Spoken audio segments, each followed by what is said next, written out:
connaissez peut-être cette petite histoire d'un petit gars qui va voir son père et qui lui demande Dis papa, c'est vrai que Dieu, il est pour tout le monde? Puis son père lui fait Bien sûr, mon chéri. Mais c'est gratuit ou c'est payant? Demande l'enfant. Ben voyons, réfléchis. Si Dieu se donne pour tout le monde, c'est que c'est gratuit. Et le petit gars répond Mais alors pourquoi on dit qu'il faut le louer? C'est une bonne question. Pourquoi faut-il louer Dieu? Et nous devons reconnaître que lorsque nous louons Dieu, parfois peut-être nous louons ses services dans des moments peut-être plus délicats de nos vies, dans des circonstances plus difficiles, des soucis de santé, des angoisses qu'on vit. Et là, on se met à louer les services de Dieu, comme on louerait n'importe quel équipement, comme on le voit des fois sur le bord de l'autoroute. Louez-moi. Dieu veut que nous le louions en toutes circonstances. Et le psaume que nous entendions à l'instant est évocateur. Louez, serviteurs du Seigneur, louez le nom du Seigneur. Plus de la moitié des psaumes sont des psaumes de louange, d'action de grâce, de reconnaissance des bienfaits de Dieu dans la vie du psalmiste, cet homme qui a rédigé ces poèmes attribués à David, au roi David. Eh bien, c'est une action de grâce que l'on reconnaît. Nous voulons, ce dimanche, faire une petite transition entre deux séries. On était sur le service les fois passées. Nous allons passer au mois missionnaire extraordinaire que le pape François nous invite à vivre dans l'Église universelle, un mois missionnaire. Et ça correspond tout à fait avec ce que nous portons à la paroisse dans le désir de nous laisser renouveler par le don de l'Esprit Saint. Vivre cette effusion de l'Esprit selon le prophète Joël. Je répandrai mon esprit sur tout être de chair. C'est ce qui se vit dans nos communautés chrétiennes. Chaque dimanche, il y a des cœurs qui sont touchés par le don de l'esprit, des vies qui reviennent à Dieu, des guérisons physiques, psychiques, des guérisons de toutes sortes, des réconciliations. C'est que Dieu agit. Pourquoi il agit? Parce que nous avons foi en lui. Et lorsque nous nous réunissons avec foi, il voit notre foi et il intervient selon notre foi. Et c'est pour ça qu'il agit aussi fort. Et nous sommes chanceux de bénéficier de cette grâce de Dieu. Et nous voulons, au cours de cette année, vivre 3 expériences d'effusion de l'Esprit. Nous les vivrons la semaine prochaine, dernier dimanche du mois de septembre, juste avant d'entrer dans le mois missionnaire, le mois d'octobre. Monseigneur Pelcha sera là dimanche prochain. On va prier les uns pour les autres pour recevoir le don de l'Esprit. On le vivra aussi plus tard au début du carême et au temps de la Pentecôte. Et à chaque fois, nous voulons vivre ça en 4 étapes. D'abord la louange, parce qu'elle nous dilate le cœur, elle nous aide à reconnaître tout ce que Dieu fait de bon dans nos vies. Ensuite, cette prière du don de l'Esprit. On demandera à Dieu des signes et des prodiges. Et enfin, nous partirons en mission, car nous sommes appelés à ça, c'est notre identité. Mais nous allons commencer par la louange, aujourd'hui. Je me souviens de ma première expérience de louange que j'ai rencontrée. J'avais 19 ans, j'étais un jeune travailleur, étudiant, stagiaire, célibataire, dans une petite ville de l'Est de la France, mais vraiment petite, où il n'y avait quasi rien à faire. Tu faisais ta job la journée, puis le soir tu rentrais, il n'y avait rien à faire. Sauf que, étonnamment, je suis tombé sur une petite annonce d'un groupe de prière qu'il y avait dans l'église pas très loin. J'y suis allé et je suis tombé sur un groupe charismatique. Il y avait 10 bonnes vieilles madames, quelques personnes un peu paumées et poquées, et moi. Donc on n'était pas très nombreux. Et j'ai découvert un style de prière très exubérant, avec des gestes. On levait les bras, on parlait, on osait dire sa prière à voix haute. Je n'avais jamais vu ça de ma vie. On chantait même en langue, ce don mystérieux. Et j'étais vraiment surpris de voir cette attitude de prier aussi libre. Et un petit peu sur ma réserve, je l'avoue. Sauf que, de semaine en semaine, j'y suis resté fidèle parce qu'il n'y avait vraiment rien à faire dans cette ville, franchement. Et j'avais aucun ami, donc je suis allé là. Non, mais c'est plate. Mais des fois, dans les déserts de nos vies, le Seigneur nous force à vivre des expériences qu'on n'irait pas vivre par soi-même, parce que franchement, ce n'est pas notre sensibilité. Sauf que j'y suis allé. Et de fois en fois, j'ai découvert la puissance de la louange. Et c'était vraiment pas ma culture familiale, plutôt rurale et un petit peu introvertie, de lever les bras, de chanter en langue et de commencer à proclamer sa foi à tout le monde. Et en même temps, je trouvais qu'il y avait quelque chose d'authentique. Et j'ai gardé cette première expérience qui m'a beaucoup aidé par la suite, même quand j'ai rencontré l'Emmanuel et d'autres groupes. Et j'ai compris que cette louange était salutaire. Elle était un lieu de guérison pour moi et que j'avais à la choisir jour après jour. Et nous entendons dans la lecture d'aujourd'hui que cette prière n'est pas seulement une fantaisie. Timothée le reçoit de saint Paul dans la lecture que nous avons entendue. Paul lui enseigne « Bien-aimé, j'encourage avant tout à faire des demandes, des prières, des intercessions et des actions de grâce pour tous les hommes. »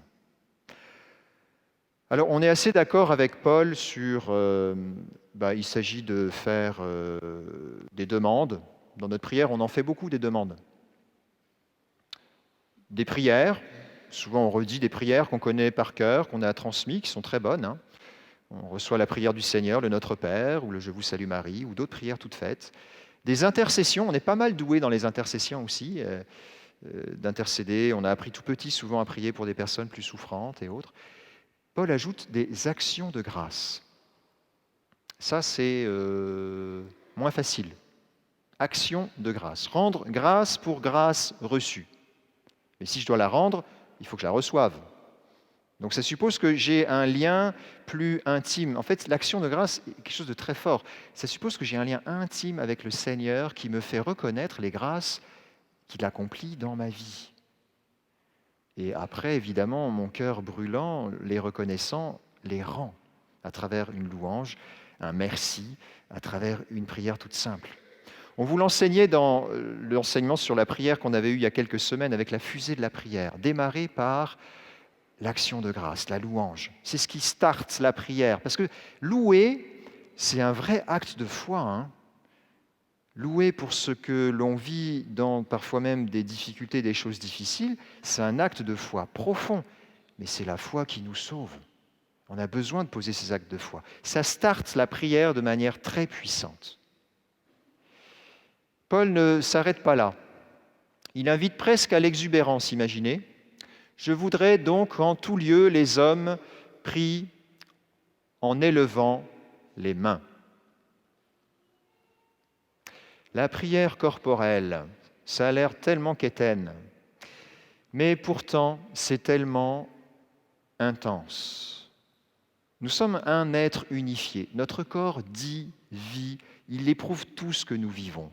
Le bébé, lorsqu'il est dans la joie, il ne commence pas par faire un discours ou à penser si peut-être que c'était bien ce qu'il a vécu. Il l'exprime par son corps. C'est son premier niveau de langage corporel. Il l'exprime par tout ce qu'il est. Ce matin, je voyais la petite Emilia Marie, et quand elle est contente, elle lève les bras, elle est comme ça, elle danse. C'est la joie, quoi. La louange s'exprime dans un corps. Lorsque vous faites un pèlerinage à pied, la prière marche par les pieds. C'est par les pieds que ça rentre, la prière. Par les kilomètres accumulés, puis on a mal aux pieds, puis on se déplace, et puis on dort mal, et puis on continue le lendemain. Ça, c'est un acte de foi profond, un pèlerinage quand tu marches sur des dizaines, des centaines de kilomètres sur plusieurs jours. C'est une prière qui passe par le corps.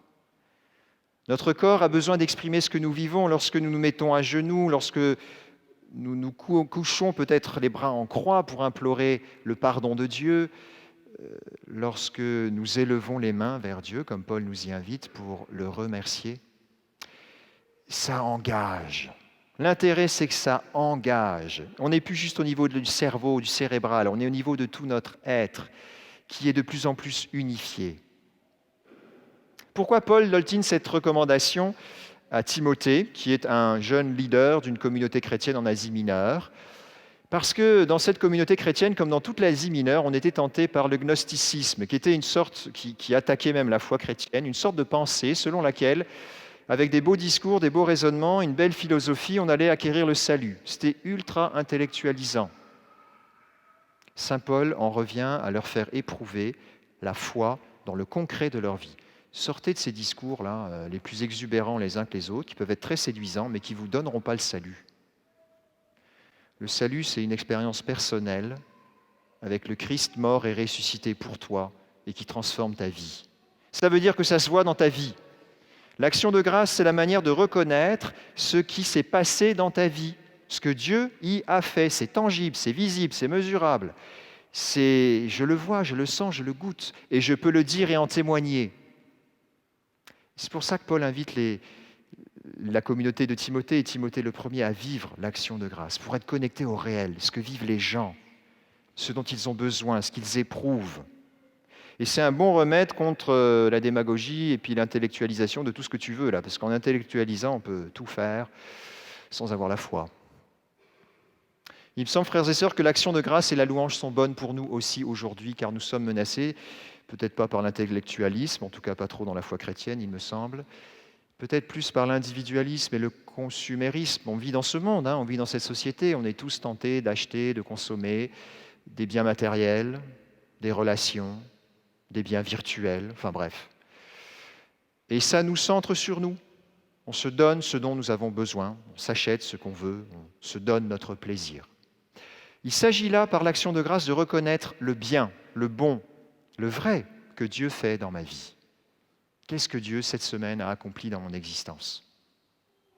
C'est une question difficile. Ou qu'est-ce que je vois de l'œuvre de Dieu dans ma vie? En fait, c'est très simple. Un beau lever de soleil qui me réjouit, un super chant d'oiseaux, un ami que je revois providentiellement, une nouvelle que je reçois de quelqu'un qui me réjouit, une naissance, un mariage, comme on en a eu un hier après-midi. Ça nous réjouit, c'est une œuvre de Dieu qui est appelée à me réjouir. Mais est-ce que je la vois? Est-ce que je l'identifie? Est-ce que je la reconnais comme une grâce? Et est-ce que je la relève vers le Seigneur? Est-ce que je reconnais que c'est bon pour moi, que Dieu me l'offre comme un cadeau? C'est un don qu'il me fait.